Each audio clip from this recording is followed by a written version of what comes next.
Muito bem, vamos continuar falando daquela civilização que nós começamos a abordar. Não viu? A última aula? Pisou na bola. Vou deixar um card aqui porque eu sou muito boazinha. E agora a gente vai continuar falando, acompanhe, tá? A primeira aula, porque a primeira parte dessa civilização, a parte política, nós falamos lá. A formação deste povo da África Antiga. Mas hoje a gente vai falar de outras questões importantes da cultura, da religiosidade, da sociedade. De quem? Vem comigo que eu te mostro.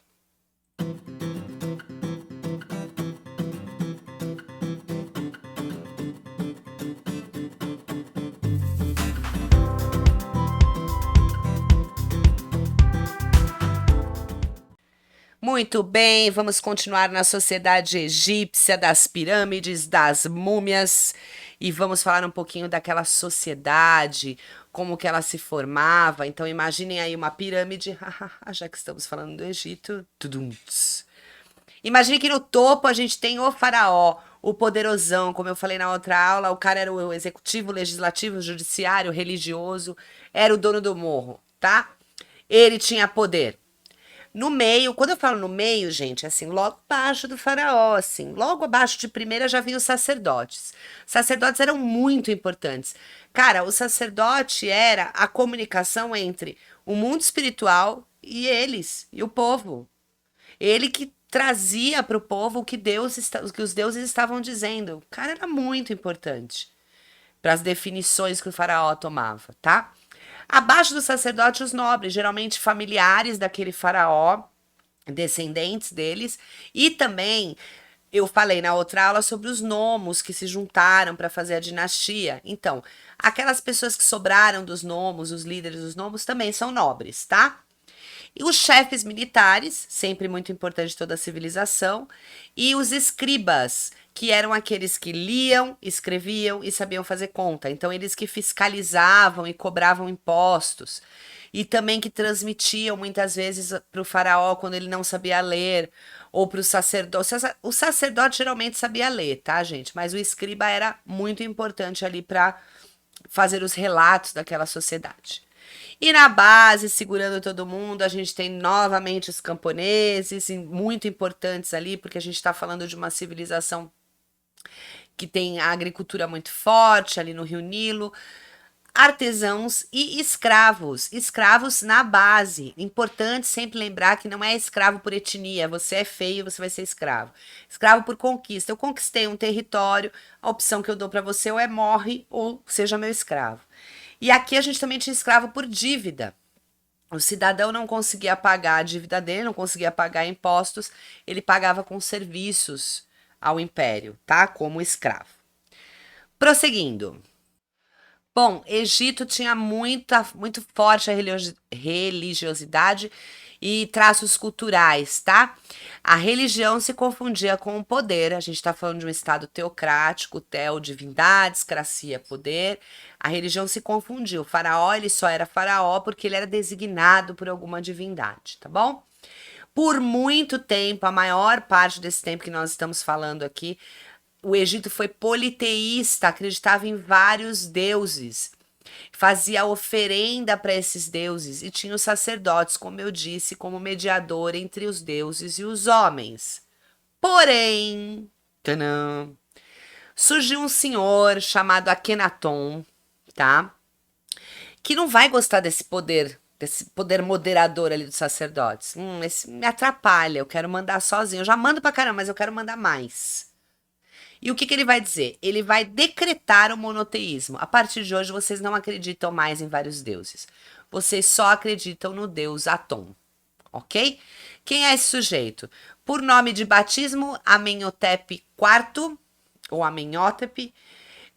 Quando ele é elevado a faraó, ele é o Amenófis IV, o quarto, Amenhotep IV, Amenófis IV, e aí ele se auto-intitula Akhenaton, que significa aquele que adora o deus Atom, tá?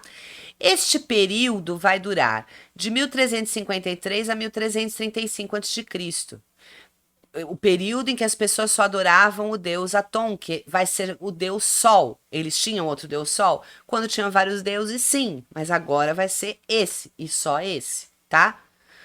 O único intermediário entre o homem e os deuses é aquele que mais adora o Deus, com quem o Deus se comunica, o faraó, ou também denominado por ele de Deus Rei.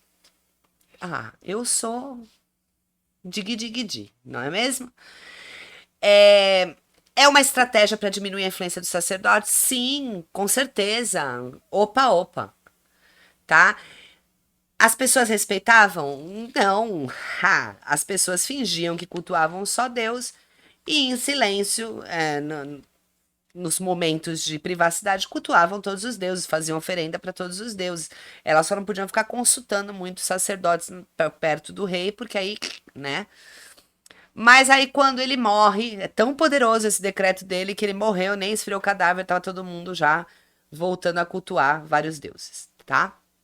Então, lembrando, é politeísta, teve esse período monoteísta, mas não rolou aqui na Tom, sinto muito. Outra característica importante da religiosidade, o antroposomorfismo. Essa figura que vocês estão vendo aí embalsamando, mumificando, é Anubis, que é metade chacal, metade homem. Vou explicar para vocês. Vou começar explicando do Anubis, tá? O Anubis é o deus que leva o morto até Osíris para que pesem o coração e vejam se o coração é puro. Se pesar igual a uma pena, ele pode entrar no reino sagrado, senão não. Então ele é considerado meio que o deus da morte, porque é ele que leva, né, que conduz o morto até Osíris. Mas vamos falar de antroposomorfismo. Nossa, mas que palavra é essa, professora? Fácil, fácil, fácil. Ó. Antropo-homem. Antropologia, antropocentrismo, a gente já fala várias vezes essa palavra. Então, toda vez que a gente tiver antropo, homem. Zoo, todo mundo já foi no zoológico aqui, né? Ou pelo menos já viu zoológico na televisão. Zoológico, animal. E morfismo, vamos recorrer aos Power Rangers. Quando eles falam hora de morfar, o que acontece? Uma transformação. Então, antropo-homem, zoo animal e morfar, transformar. Transformar, juntar, né? Tornar uma nova entidade que é metade homem, metade animal, tá? Uma mistura de homem com animal. Fácil. Não vem dizer que é difícil, é só um nome grande. E aí, o que todo mundo adora do Egito, múmias. Ah, um monte de filme de múmias. O que era essa mumificação, gente? Eles acreditavam que havia vida após a morte. Mas mesmo assim, né? Eu vou morrer, minha alma vai subir primeiro, vai lá ver, vai escolher o quarto de hotel, a vista para o mar. Depois ela fala, pô, tô aqui, gostei, vou lá te buscar. E ela vai vir buscar o meu corpo e tudo aquilo que eu conquistei em vida. Então eu precisava deixar este corpo embalsamado. Então eles retiravam os órgãos, eles passavam óleos, muito sal, deixava o corpo embalsamado e no melhor, em bom estado não dá, né? Mas no melhor estado possível para quando a alma retornasse para buscar, tá? Eram técnicas para evitar a decomposição do corpo. Inicialmente só os faraós faziam isso, ou os nobres, né, com poder aquisitivo, mas depois isso passou a ser feito por grande parte da sociedade, lógico que não com as mesmas regalias e materiais que eram usados com os faraós e com a nobreza, tá? A gente também tem para citar aí a escrita hieroglífica, e muito importante falar dela, porque era igual à escrita cuneiforme, que eu já falei em outros vídeos.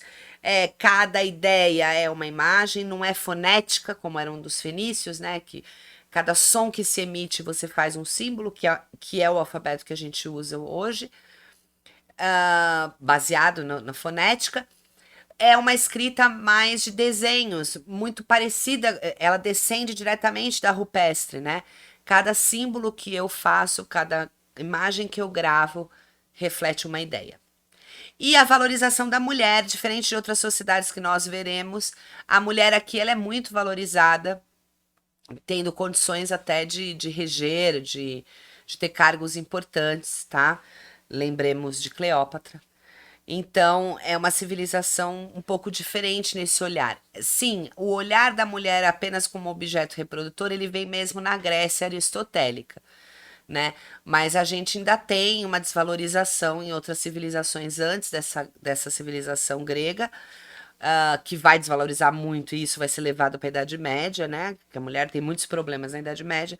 Mas aqui no Egito, a gente era gente, tá? Então tem essa diferença também de outras civilizações.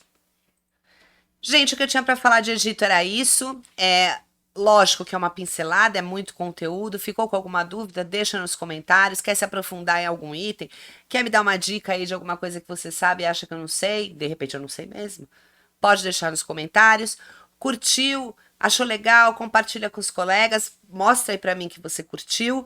E ativa o sininho para receber as próximas aulas. A gente ainda vai falar de mais povos da África, como por exemplo o Império Kush e o Império Axumita.